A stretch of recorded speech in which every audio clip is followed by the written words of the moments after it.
Good morning everyone. हम पढ़ रहे हैं मनोविज्ञान और जिसमें हम बाल विकास वाला टॉपिक पढ़ रहे हैं। और कल हमने पढ़ा कोहलबर्ग। आपने नहीं पढ़ा है तो पिछले वाली क्लास देखना।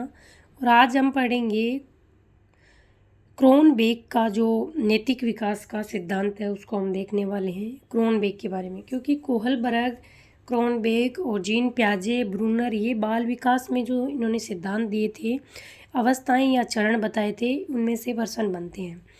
तो आज हम पढ़ेंगे क्रोनबेक। ये प्याजे एवं कोहलबर्ग के सिद्धांतों के समान ही नैतिक विकास के लिए वकालत करते हैं।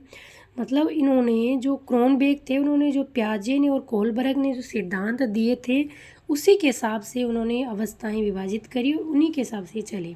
परंतु इन्होंने नैतिक विकास की 5 अवस्थाएं बताई। ये ध्यान रखना, कोहलबर्ग को हमने कल पढ़ा तो उसने नैतिक विकास की 3 अवस्थाएं या चरण बताए। उनको हर अवस्था को उन्होंने 2 भागों में बांटा।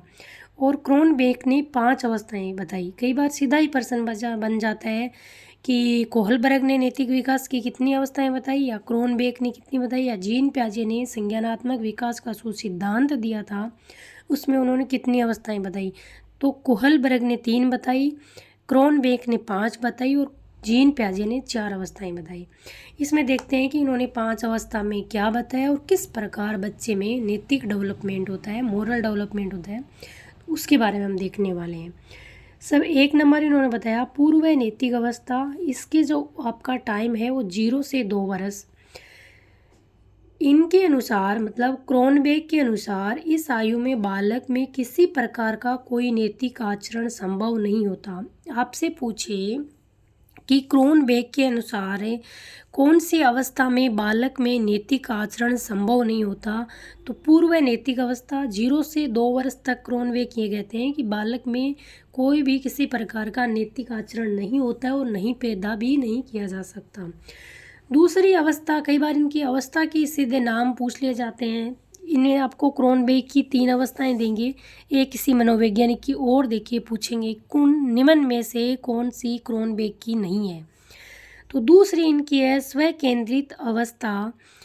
इसका जो टाइम है वो 3 से 6 वर्ष तक है। इस स्व केंद्रित अवस्था मतलब बालक है, इसमें अपने आप में ही केंद्रित रहता है, अपने आप से ही वो बातें करता है और अपने आप से ही प्रेम करता है। स्व केंद्रित का मतलब होता है अपने आप में ही ध्यान मग्न रहना।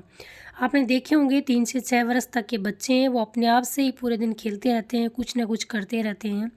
इसको ही कहते हैं अंतर्मुखता की अवस्था। क्रोनबेक ने ऐसा कहा। तो आपको ध्यान रखना है, 1 नंबर पूर्व नैतिक अवस्था, इसका टाइम था 0 से 2 वर्ष। 2 नंबर पर है स्व केंद्रित अवस्था, इसको ही कहते हैं अंतर्मुखता की अवस्था। यह है, इनका टाइम है 3 से 6 वर्ष तक। जो 3 से 6 वर्ष तक की जो स्व केंद्रित अवस्था है, इस अवस्था में बालक आत्म केंद्रित व्यवहार करता है, इसलिए उसमें केवल स्वयं से प्रेम होता है तथा बाह्य आचरण से ज़्यादा प्रभावित इसमें बच्चा नहीं हो पाता है। तीसरी अवस्था इन्होंने बताई परंपरा धारण करने की अवस्था। इसका जो टाइम बताया उन्होंने 7 से 12 वर्ष। इसमें क्या होता है, बच्चा 7 से 12 वर्ष की जो उम्र होती है, बाल्यावस्था में पहुंच जाता है, तो इसमें बच्चा थोड़ी थोड़ी चीज़ों को समझने लगता है, सही गलत में थोड़ा थोड़ा उनको फ़र्क लगने लगता है। यहाँ पर थोड़ा सा बच्चे को हम नैतिक विकास, जो मोरल डेवलपमेंट है, उसमें डाल सकते हैं। नैतिक विकास की जो चीज़ें हैं यहाँ पर बच्चे को आप बहुत अच्छी तरीके से सिखा सकते हैं।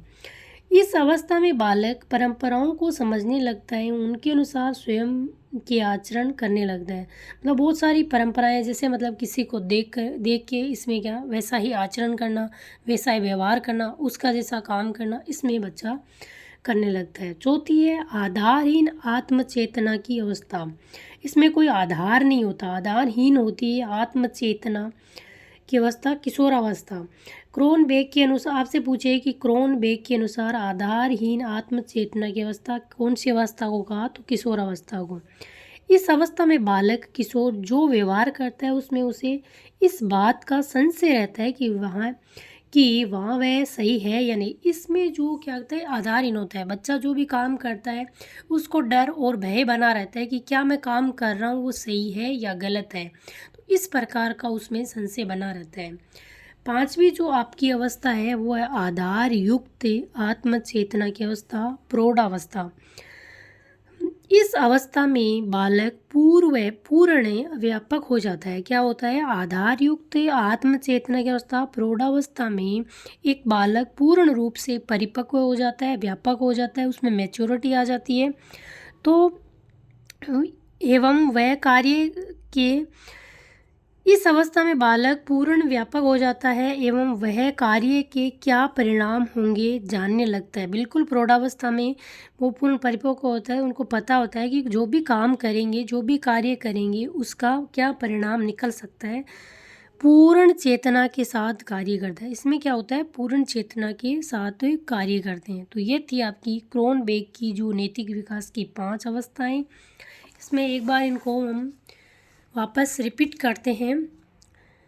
क्रोनबेक, ये पियाजे एवं कोहलबर्ग के क्या होता है? बार बार चीज़ों को पढ़ने से चीज़ें हमारी स्मृति में, मेमोरी में स्थायी हो जाती है। और सोच हमें लगता है कि एग्ज़ाम, कई बार ऐसा लगता है कि हम सब कुछ पढ़ लेते हैं, फिर भी हमें लगता है कि कुछ भी चीज़ हमें याद नहीं है। तो ये सभी के साथ होता है। और जो कि हम बार बार चीज़ों को पढ़ लेते हैं, तो एक सही समय पर जब हम एग्ज़ाम हॉल में बैठते हैं तो वो चीज़ें अपने आप ही हमारे क्या होता है? याद आ जाती है। तो चीज़ों को बार बार पढ़ने से ही चीज़ें याद होती है और हमारी स्मृति में वो स्थायी जो मेमोरी होती है उसमें जा पाती है। तो क्रोनबेक आपको पूछे कि ये पियाजे और कोहलबर्ग के सिद्धांत के अनुसार उन्होंने अपना सिद्धांत दिया। और ध्यान रखना है, इन्होंने 5 अवस्थाएं बताई। पहली थी पूर्व नैतिक अवस्था, 0 से 2 वर्ष। इसमें किसी प्रकार का नैतिक व्यवहार बच्चा नहीं करता है, उसमें नहीं पाया जाता है। दूसरा है स्व केंद्रित अवस्था, अंतर्मुखता की अवस्था। इसका जो समय है वो 3 से 6 वर्ष तक है। इसमें क्या होता है? बालक अपने आप में ही मस्त रहता है, अपने आप से ही प्रेम करता है। तीसरी इनकी है परंपरा धारण करने की अवस्था। ये आपकी है 7 से 12 वर्ष तक। बाल्यावस्था का जो समय होता है वो इसमें आता है। तो इसमें क्या होता है? बच्चा थोड़ा थोड़ा चीज़ों को समझने लगता है। नैतिक जो चीज़ें होती है उन परंपराओं के अनुसार थोड़ा थोड़ा अपने को, आपको पूर्ण रूप से नैतिक विकास यहाँ भी बच्चे में नहीं होता है, परंतु थोड़ी परंपराओं को समझने लगता है और नैतिक विकास में वो ढलने लगता है। चौथी है आधारहीन आत्म चेतना की अवस्था, किशोरावस्था। इसमें क्या होता है? बच्चा जो भी कार्य करता है तो उसमें उसको भय या संशय या डर बना रहता है कि क्या मैं जो कर रहा हूँ वो काम सही है या गलत है। तो इस प्रकार का उसमें भय बना रहता है। 5वीं इन्होंने बताई आधार युक्त आत्म चेतना की अवस्था, ये है प्रौढ़ावस्था। तो इस अवस्था में बालक जो भी काम करता है, जो भी कार्य करता है, उसको पता होता है कि इसका क्या परिणाम होने वाला है। तो ये था क्रोनबेक, छोटा सा सिद्धांत था और एक मनोवैज्ञानिक को हमने पढ़ा। और इससे कई बार क्या होता है कि पूछ लिया जाता है इनकी सिद्धांत, इनकी अवस्थाएं, इनकी अवस्थाओं के नाम देखिए। तो आपको ध्यान रखना है, एक चीज़ तो आपको ध्यान रखिए, एक सीधा पूछा जाता है कि क्रोनबेक ने नैतिक विकास की कितनी अवस्थाएं बताई? तो आपकी 5 अवस्थाएं बताई। और कौन सी अवस्था के अनुसार बालक में नैतिक विकास पाया जाता है, कौन सी में नहीं पाया जाता है। तो इस प्रकार का प्रश्न आपका बनता है। तो पढ़ते रहिए, स्वस्थ रहिए, मस्त रहिए, अपनी पढ़ाई को निरंतर जारी रखिए। जय हिंद, जय भारत।